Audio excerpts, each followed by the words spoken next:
നമസ്കാരം, ഞാൻ ശാലു വിനു. എല്ലാവർക്കും എൻ്റെ ചാനലിലേക്ക് സ്വാഗതം. നമ്മുടെ ഇന്നത്തെ റെസിപ്പി നല്ല അടിപൊളി ടേസ്റ്റിലുള്ള ഒരു പൊട്ടാറ്റോ ചീസ് സാൻഡ്വിച്ച് ആണ്. നമുക്ക് നമ്മുടെ വീട്ടിലുള്ള നോർമൽ ബ്രെഡും പൊട്ടാറ്റോയും ചീസും വെച്ചിട്ട് ഈ സാൻഡ്വിച്ച് വളരെ എളുപ്പത്തിൽ ചെയ്തെടുക്കാൻ പറ്റും. ഇത് നല്ല ഫില്ലിങ്ങുമാണ്, ഹെൽത്തിയുമാണ്, ടേസ്റ്റിയുമാണ്. നമുക്കിത് പെട്ടെന്ന് തന്നെ ചെയ്തെടുക്കാനും പറ്റും. ഇതിന് വേണ്ടിയിട്ട് ഞാനിവിടെ ഒരു 4 ബ്രെഡ് സ്ലൈസസ് എടുത്തിട്ടുണ്ട്. 2 ചെറിയ പൊട്ടാറ്റോ ഇതേപോലെ പുഴുങ്ങി അതിൻ്റെ തൊലിയൊക്കെ ഒന്ന് കളഞ്ഞെടുത്തിട്ടുണ്ട്. ഒരു ചെറിയ സവാള ചെറുതായിട്ട് ചോപ്പ് ചെയ്ത് വെച്ചിട്ടുണ്ട്. ഞാനിവിടെ മൊസറല്ല ചീസാണ് എടുത്തിരിക്കുന്നത്. നിങ്ങളുടെ കയ്യിലുള്ള ഏത് ചീസ് വേണമെങ്കിലും ഇതിനെടുക്കാം കേട്ടോ. പിന്നെ ഇതിലേക്ക് 1/2 ടീസ്പൂൺ മഞ്ഞൾപ്പൊടിയും 1 ടീസ്പൂൺ മുളക് പൊടിയും 1 ടീസ്പൂൺ ഡ്രൈ മാംഗോ പൗഡറും 1 ടീസ്പൂൺ ചാട്ട് മസാലയും വേണം. പിന്നെ നമുക്കിതിലേക്ക് ആവശ്യത്തിന് ബട്ടറും വേണം. നമ്മുടെ മല്ലിയില ചെറുതായിട്ട് അരിഞ്ഞതും വേണം. ഇപ്പം നിങ്ങളുടെ കയ്യിൽ ഡ്രൈ മാംഗോ പൗഡറും ചാട്ട് മസാലയും ഇല്ലെങ്കിലും കുഴപ്പമില്ല. അതിന് പകരം കുറച്ച് നാരങ്ങ നീരും ഉപ്പും കൂടെ ചേർത്തിട്ടുള്ള മിക്സ് ചേർത്താലും മതി. ഇനി നമുക്കിതിലേക്ക് ഒരു ചട്നി വേണം, ഒരു ഗ്രീൻ ചട്നി. അതിന് വേണ്ടിയിട്ട് കുറച്ച് മല്ലിയിലയും പുതിനയിലയും നാരങ്ങയും പച്ചമുളകും ഒരല്പം സവാള കട്ട് ചെയ്തതും വേണം. പച്ചമുളകൊക്കെ നിങ്ങളുടെ എരിവിനനുസരിച്ചെടുക്കാമേ. അപ്പോൾ നിങ്ങൾക്ക് നല്ല എരിവ് വേണമെന്നുണ്ടെങ്കിൽ ഒരു 3-4 പച്ചമുളക് ഇതിൽ ആഡ് ചെയ്യാം. ഞാനിവിടെ ഒരെണ്ണമാണ് എടുക്കുന്നത്. ഇനി നമുക്ക് ഈ ചട്നി റെഡിയാക്കാൻ വേണ്ടിയിട്ട് ഒരു മിക്സി ജാറിലേക്ക് ഈ മല്ലിയിലയും പുതിനയിലയും അരിഞ്ഞു വെച്ചിരിക്കുന്ന സവാളയും പച്ചമുളകും ചേർത്ത് കൊടുക്കാം. അതിനുശേഷം നമുക്കിതെല്ലാം കൂടെ നല്ലതുപോലെ ഒന്ന് അരയ്ക്കണം. പുളിക്ക് വേണ്ടിയിട്ട് ഞാൻ ഇതിലേക്ക് നാരങ്ങയാണ് ചേർക്കുന്നത്. ഇനി ഇതിലേക്ക് ആവശ്യത്തിന് ഉപ്പും കൂടെ ചേർത്ത് ഒരല്പം നാരങ്ങയുടെ നീരും കൂടി ഇതിലേക്ക് നമുക്ക് ഒഴിച്ചു കൊടുക്കാം. ഇപ്പം നിങ്ങളുടെ കയ്യിൽ നാരങ്ങ ഇല്ലെങ്കിൽ നമ്മുടെ സാധാരണ പുളി ഇട്ടാലും മതി. ഇപ്പം നമ്മുടെ ഗ്രീൻ ചട്നി റെഡി ആയി കഴിഞ്ഞു. ഇനി നമുക്ക് ഈ സാൻഡ്വിച്ചിൻ്റെ ഫില്ലിംഗ് ഒന്ന് റെഡിയാക്കി എടുക്കണം. അതിന് വേണ്ടിയിട്ട് നമ്മൾ പുഴുങ്ങി വെച്ചിരിക്കുന്ന നമ്മുടെ ഉരുളക്കിഴങ്ങ് ഇതിലേക്ക് ചേർക്കാം. ഇതേപോലെ ഒന്ന് നല്ലതുപോലെ പൊടിച്ചു വേണം ഈ ഉരുളക്കിഴങ്ങ് ചേർക്കാൻ വേണ്ടിയിട്ട്. ഇപ്പം നിങ്ങൾ ഇങ്ങനെ പൊടിച്ച് ചേർക്കുന്നില്ല എന്നുണ്ടെങ്കിൽ ഈ സവാളയൊക്കെ ഒന്ന് വഴറ്റിയിട്ട് ഇതിലേക്ക് ഉരുളക്കിഴങ്ങ് ചെറുതായിട്ട് കട്ട് ചെയ്ത് മൂടി വെച്ച് വേവിച്ചാലും മതിയാവും കേട്ടോ. ഇതാണ് കുറച്ചുകൂടി എളുപ്പമുള്ള വഴി, അതുകൊണ്ടാണ് ഞാൻ ഇതിങ്ങനെ ചെയ്യുന്നത്. അതിലേക്ക് നമുക്ക് അരിഞ്ഞു വെച്ചിരിക്കുന്ന സവാളയും മല്ലിയിലയും ചേർക്കണം. അതിനുശേഷം വീണ്ടും നമുക്കിതെല്ലാം കൂടെ ഒന്നുകൂടെ ഒന്ന് മിക്സ് ചെയ്ത് കൊടുക്കാം. ഇനി നമുക്കിതിലേക്ക് ആവശ്യത്തിന് ഉപ്പ് ചേർക്കാം. 1/2 ടീസ്പൂൺ മഞ്ഞൾപ്പൊടി നമുക്കിതിലേക്ക് ചേർത്ത് കൊടുക്കാം. എരിവിനനുസരിച്ച് മുളക് പൊടി ചേർക്കാം. ഞാനിവിടെ ഏകദേശം 1 ടീസ്പൂൺ അടുത്ത് ചേർക്കുന്നുണ്ട്. ഇതിലേക്ക് ആംചൂർ പൗഡറും ചേർക്കണം. ഡ്രൈ മാംഗോ പൗഡറാണ് ഇത്. അതിൻ്റെ കൂടെ കുറച്ച് ചാട്ട് മസാലയും ചേർക്കണം.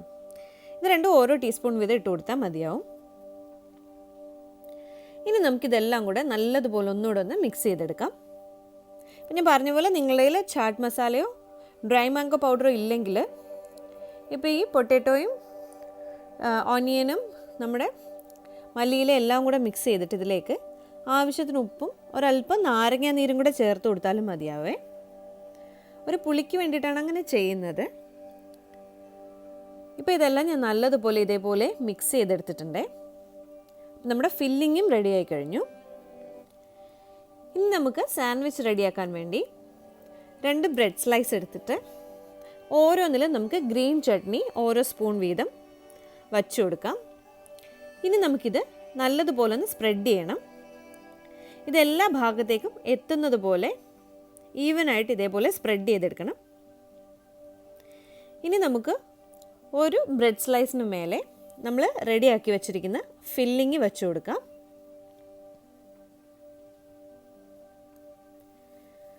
ഇനി ഈ ഫില്ലിങ്ങിന് മേലെ നമുക്ക് നമ്മൾ ഗ്രേറ്റ് ചെയ്ത് വെച്ചിരിക്കുന്ന മൊസറല്ല ചീസ് ഇട്ട് കൊടുക്കാം. ഇപ്പം മൊസറല്ലയൊക്കെയാണ് എനിക്ക് സാൻഡ്വിച്ചിൽ ഈ ടൈപ്പ് സാൻഡ്വിച്ചിൽ കുറച്ചുകൂടെ ടേസ്റ്റി ആയിട്ട് തോന്നിയിട്ടുള്ളത്. ഇപ്പം നിങ്ങളുടെ കയ്യിലുള്ള ഏത് ചീസ് വേണമെങ്കിലും നിങ്ങൾക്ക് ഇട്ട് കൊടുക്കാം കേട്ടോ. ഇപ്പം നിങ്ങളുടെ കയ്യിൽ തൽക്കാലം ചീസൊന്നും ഇല്ലെങ്കിലും കുഴപ്പമില്ല, നിങ്ങൾക്ക് ചീസ് ഇല്ലാതെ ഇത് ചെയ്യാം. അതല്ലാന്നുണ്ടെങ്കിൽ പനീർ ഉണ്ടെങ്കിൽ കുറച്ച് പനീർ ഇതേപോലെ ഗ്രേറ്റ് ചെയ്തിട്ട് കൊടുത്താലും മതിയാവും.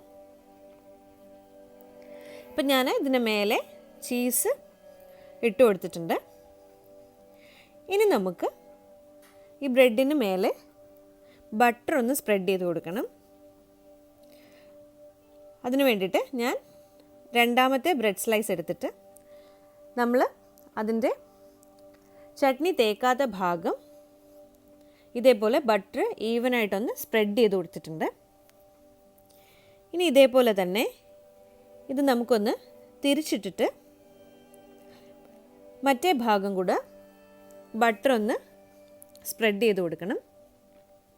അതായത് നമ്മൾ ചട്നി തേച്ചിട്ടില്ലാത്ത 2 ബ്രെഡ് സ്ലൈസിൻ്റെയും ഓരോരോ ഭാഗത്തായിട്ടാണ് നമ്മൾ ഈ ബട്ടർ സ്പ്രെഡ് ചെയ്തിരിക്കുന്നത്. ഇപ്പോൾ നിങ്ങൾക്ക് ബട്ടർ വേണ്ടെന്നുണ്ടെങ്കിൽ നോർമലായിട്ട് കുറച്ച് ഓയിൽ വേണമെങ്കിലും സ്പ്രെഡ് ചെയ്യാം കേട്ടോ. ജസ്റ്റ് ഒന്ന് ബ്രഷ് ചെയ്ത് കൊടുത്താൽ മതിയാവും. അത് ഞാനിങ്ങനെ 2 സാൻഡ്വിച്ചിന് വേണ്ടിയിട്ട് റെഡിയാക്കി വെച്ചിട്ടുണ്ട്. ഇനി നിങ്ങൾക്കിത് വേണമെങ്കിൽ ഒരു ടോസ്റ്ററിലോ ഗ്രില്ലിലോ റെഡിയാക്കി എടുക്കാം. ഞാനിപ്പോൾ ഇത് നോർമൽ നമ്മളുടെ ഒരു പാനിലാണ് ഈ സാൻഡ്വിച്ച് ഒന്ന് റെഡിയാക്കുന്നത്. ഇതിന് വേണ്ടിയിട്ട് ഒരു പാൻ ചൂടാക്കി നല്ലതുപോലെ ഒന്ന് ചൂടാവുമ്പോൾ നമുക്ക് നമ്മുടെ ഈ ബ്രെഡ് ഇതിലേക്ക് വച്ചു കൊടുക്കാം. നമുക്കിതൊരു മീഡിയം ഫ്ലെയിമിൽ വെച്ച് നല്ലതുപോലെ ഒന്ന് ടോസ്റ്റ് ചെയ്തെടുക്കാം. ഇതിപ്പോൾ ഒരു സൈഡ് ഓൾമോസ്റ്റ് ഒന്ന് ടോസ്റ്റ് ആയിട്ട് വന്നിട്ടുണ്ട്. ഇനി നമുക്കിത് ശ്രദ്ധിച്ച് അടുത്ത സൈഡ് ഇതേപോലെ തിരിച്ചിട്ട് ടോസ്റ്റ് ചെയ്ത് കൊടുക്കാം.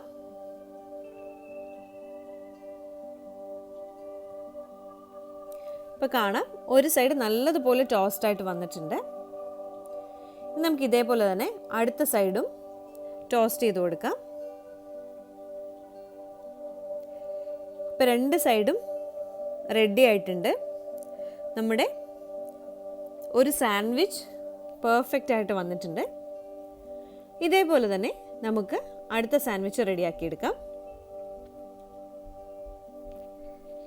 ഒരു സൈഡ് നല്ലപോലെ ടോസ്റ്റ് ആകുമ്പോൾ അത് തിരിച്ചിട്ടിട്ട് നമുക്ക് മറ്റേ സൈഡൂടെ ടോസ്റ്റ് ആക്കി എടുത്താൽ നമ്മുടെ സാൻഡ്വിച്ച് റെഡി ആയി കഴിഞ്ഞു. ഇത് കുട്ടികൾക്കൊക്കെ ഒരുപാട് ഇഷ്ടപ്പെടുന്ന ഒരു റെസിപ്പിയാണ് കേട്ടോ. ഇത് നിങ്ങൾക്ക് വേണമെങ്കിൽ അവർക്ക് ലഞ്ച് ബോക്സിലൂടെ വെച്ച് കൊടുക്കാമേ. അപ്പോൾ നമ്മുടെ രണ്ടാമത്തെ സാൻഡ്വിച്ചും റെഡി ആയി കഴിഞ്ഞു. ഇനി നമുക്കിതൊരു സെർവിങ് പ്ലേറ്റിലേക്ക് മാറ്റാം. നമ്മുടെ ടേസ്റ്റി ആയിട്ടുള്ള 2 സാൻഡ്വിച്ചും റെഡി ആക്കി എടുത്തിട്ടുണ്ട്. ഇനി ഞാനിതൊന്ന് ഡയഗണലി കട്ട് ചെയ്യാണ്. ഇങ്ങനെ കട്ട് ചെയ്ത് കഴിക്കുമ്പോൾ നമ്മുടെ സാൻഡ്വിച്ചൊക്കെ നല്ല ടേസ്റ്റി ആയിരിക്കും. നമുക്ക് കയ്യിൽ പിടിച്ച് കഴിക്കാനും കുറച്ചുകൂടെ എളുപ്പമാണ്. നമുക്കിത് സെർവ് ചെയ്യാനും കുറച്ചുകൂടെ ഭംഗി ഉണ്ടാവും. ഇപ്പം ഞാൻ കാണിച്ചു തരാം നമ്മുടെ സാൻഡ്വിച്ച് എത്ര പെർഫെക്റ്റ് ആയിട്ട് വന്നിട്ടുണ്ടെന്ന്. ബ്രെഡ് 2 സൈഡും നല്ലപോലെ ടോസ്റ്റായിട്ട് അതിനുള്ളിലെ ഫില്ലിങ്ങും നമ്മുടെ ഗ്രീൻ ചട്നിയും മെൽറ്റായ ആ ചീസും ഒക്കെ നല്ല ഒരു ടേസ്റ്റിൽ പെർഫെക്റ്റ് ആയിട്ടൊരു സാൻഡ്വിച്ച് നമുക്ക് കിട്ടിയിട്ടുണ്ട്. അപ്പോൾ എല്ലാവരും എന്തായാലും ഇതൊന്ന് ട്രൈ ചെയ്ത് നോക്കുക. ഇത് പെട്ടെന്ന് തന്നെ നമുക്ക് റെഡിയാക്കി എടുക്കാൻ പറ്റും. അപ്പോൾ ഇത് ചെയ്തിട്ട് ഇഷ്ടമാവുകയാണെങ്കിൽ എൻ്റെ ചാനലൊന്ന് സബ്സ്ക്രൈബ് ചെയ്യണേ.